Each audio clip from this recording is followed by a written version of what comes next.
তুই তুই ষড়যন্ত্র করে তোর ভাইকে চাকর হিসেবে পাঠিয়েছিলি আমার বাড়িতে। দাদা আপনি ওনার জন্য চাকর পেলেন, থ্যাংক ইউ না বলে ওনাকেই দিচ্ছেন করকিয়ে কন্টিনিউয়াসলি যাচ্ছেন রোগড়ে। দীপক, আমার ভাই এমন অবস্থায় পড়েনি যে তোর বাড়িতে চাকরের কাজ করতে যাবে। ও আপনি পাঠাননি, প্লিজ কন্টিনিউ করুন রগড়ানো।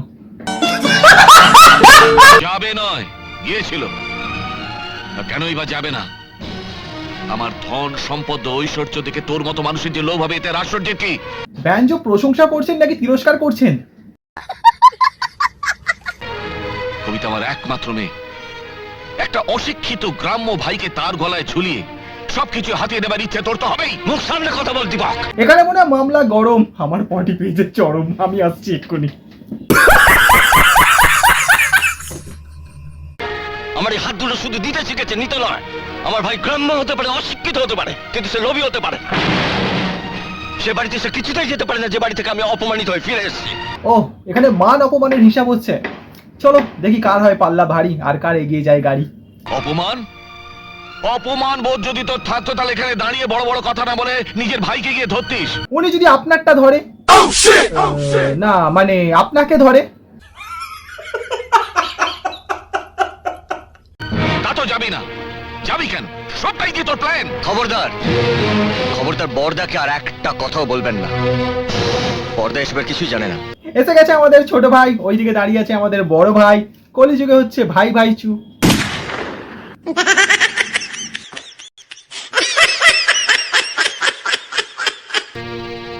সব দোষ আমার, তাই যা বলার আমাকে বলুন, কারণ যা কিছু ঘটেছে তা আমি করেছি। আমি এ কি সোর্সের মধ্যে ভাই? আরে দেবা, ইয়ে গড়বড়ে বাবা। কেন করছিস? বল কেন করছিস? বল কেন করছিস? বল কেন করছিস? বল কেন করছিস? বল। খেলাতে খেলাতে হাঁপিয়ে গেছে আমাদের দাদা।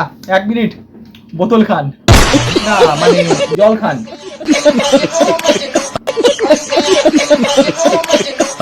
আমি তো ভেবেছিলাম যে অপমান আমি মুখ বুঝে সহ্য করেছি সেটা ও বাড়িতে শেষ হয়ে গেছে। ভুলেও যদি জানতাম সেই অপমান তুই এই বাড়িতে টেনে আনবি, তাহলে দীপক আসার আগে হয় আমি আত্মহত্যা করতাম, নয় দু চোখ দিকে যেতে চলে যেতাম। যাওয়া থেকে মনে পড়লো দীপক কাকু কোথায় গেল, সুযোগ বুঝে ঠিক কেটে পড়লো। না পর্দা না, উফ সেই অস্কার উইনিং অ্যাক্টিং। না পর্দা না, না পর্দা না। তুমি আমাকে যে কোনো শাস্তি দাও, আমার এই শরীরটা টুকরো টুকরো করে কেটে দাও, কিন্তু ওর কথা বলো না পর্দা। ও কথা বলো না, ও কথা বলো না পর্দা।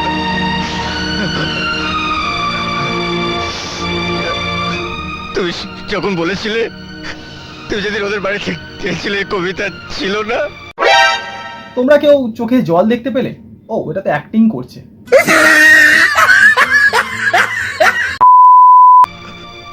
আমি শুধু দেখতে গেছিলাম যে কবিতা ওর বাবার মতন বদলে গেছে কিনা, বর্দা বদলে গেছে কিনা দেখতে গেছিলাম। গলে গেল বর্দা, তুলে দিল পর্দা, ঢুকে গেল ছোড়দা।